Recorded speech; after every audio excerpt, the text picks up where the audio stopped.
आपने पूरे 8 घंटे की नींद ली, फिर भी सुबह उठते ही लगता है थकन से चूर हैं। आखिर हमारी इतनी सारी एनर्जी दिन भर चली कहाँ जाती है? आइए इसका सच जानते हैं। हम अक्सर खुद को कोसते हैं और सोचते हैं, यार मैं इतना आलसी क्यों हूं?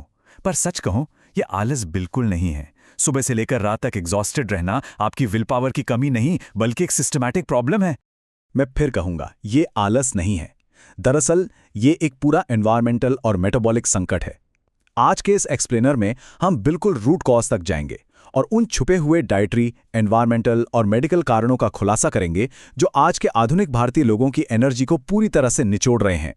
तो चलिए अपने पूरे दिन का एक रोड मैप देखते हैं।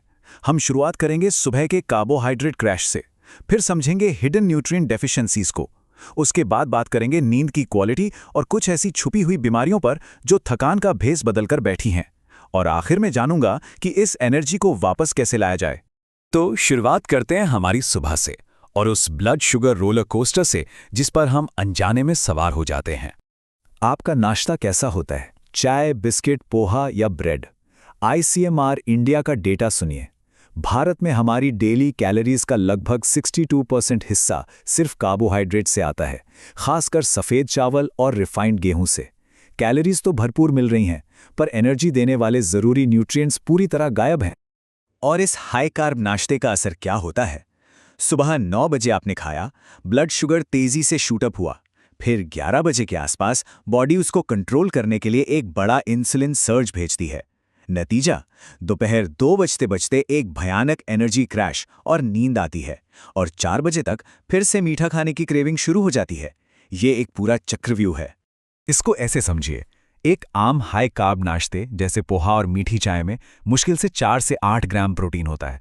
वहीं अगर आप इसमें अंडे या पनीर जोड़कर इसको बैलेंस्ड बना दें तो ये आराम से 25 से 30 ग्राम तक चला जाता है। ये जो प्रोटीन गैप है ना, असल में यही आपके दिन भर के वीक स्टैमिना का सबसे मुख्य कारण है। अब चलते हैं दोपहर की तरफ, यानी उस ऑफिस क्यूबिकल ट्रैप में जो चुपचाप हमारे न्यूट्रिएंट्स चुरा रहा है। हम दिन भर AC क्यूबिकल्स में बैठे रहते हैं और इसका असर इस डेटा में दिखता है। इंडोर रहने की वजह से 70 से 90% लोगों में विटामिन डी की कमी है। वेजिटेरियन डाइट और सही से एब्जॉर्ब न होने के कारण B12 की कमी लगभग आधी आबादी में है, जिससे ब्रेन फॉग होता है। मिट्टी की क्वालिटी गिरने से मैग्नीशियम की भारी कमी हो रही है और आयरन ठीक से बॉडी में ना लगने के कारण एक्सट्रीम थकान अब एक आम बात बन चुकी है। और सबसे बड़ी बात, ये डिफिशियंसीज आम ब्लड टेस्ट में कई बार दिखती ही नहीं। अब आप कहेंगे, इंडिया जैसे धूप वाले देश में विटामिन डी की कमी कैसे हो सकती है? कैच यहां पर है, UVB रेज धरती पर सिर्फ तब आती हैं जब सूरज 45 डिग्री से ऊपर हो, यानी सुबह 11 बजे से दोपहर 2 बजे के बीच। और सोचिए, ठीक इस वक्त हम कहाँ होते हैं? अपने बंद ऑफिसेज और घरों के अंदर। शाम ढलती है और शुरू होता है हमारा तीसरा संकट, द नेशनल स्लीप क्राइसिस। हमारी डिजिटल लाइफस्टाइल ने हमारी बायोलॉजिकल क्लॉक पूरी तरह हिला दी है। डेटा देखिए, लगभग 58% भारतीय रात 11 बजे के बाद सोते हैं। मतलब जब बॉडी की रिकवरी और रेस्ट का सबसे बेहतरीन और प्राइम समय होता है, तब हम जाग रहे होते हैं। और उस जागते हुए हम कर क्या रहे होते? जी हाँ, सोने से ठीक पहले फोन स्क्रॉलिंग। 87.6% भारतीय बेड पर स्मार्टफोन यूज करते हैं। स्क्रीन की ब्लू लाइट की वजह से दिमाग को लगने लगता है कि अभी दिन है। मेलाटोनिन हार्मोन रुक जाता है और रील से डोपामिन तो जरूर मिलता है, पर वो डीप स्लो वेव स्लीप जिससे एनर्जी मिलती है, वो पूरी तरह गायब हो जाती है। लेकिन क्या हो अगर प्रॉब्लम सिर्फ आपकी आदत की ना हो? आइए देखते हैं उन मेडिकल ट्रैप्स को जो थकन का भेस बदल कर बैठे हैं। ये नंबर ध्यान से सुनिए, 104 मिलियन। एम्स का ये हैरान करने वाला डेटा बताता है कि 104 मिलियन यानी लगभग 10.4 करोड़ वर्किंग एज भारतीय ऑब्स्ट्रक्टिव स्लीप एपनिया, जिसे हम OSA कहते हैं, उसके शिकार हैं। होता क्या है इस OSA में? सोते वक्त सांस की नली बार बार ब्लॉक हो जाती है, जिससे नींद रात भर टूटती रहती है। सबसे खतरनाक बात यह है कि सबकॉन्शियस लेवल पर आपको पता भी नहीं चलता कि सांस रुकी थी, और अगले दिन होने वाली उस भयानक थकान को लोग बस ऑफिस के काम और स्ट्रेस से जोड़ लेते हैं। और बात सिर्फ नींद की नहीं है, हमारा पेट यानी गट हेल्थ भी बड़ा रोल प्ले करता है।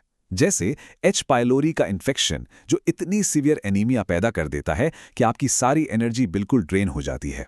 गट इश्यूज एनर्जी लो होने का एक बड़ा छिपा हुआ कारण है, जिसे कई बार हम आयरन सप्लीमेंट्स खाकर ठीक करने की कोशिश करते हैं, जबकि असल इलाज सही प्रोबायोटिक्स से ठीक हो सकता है।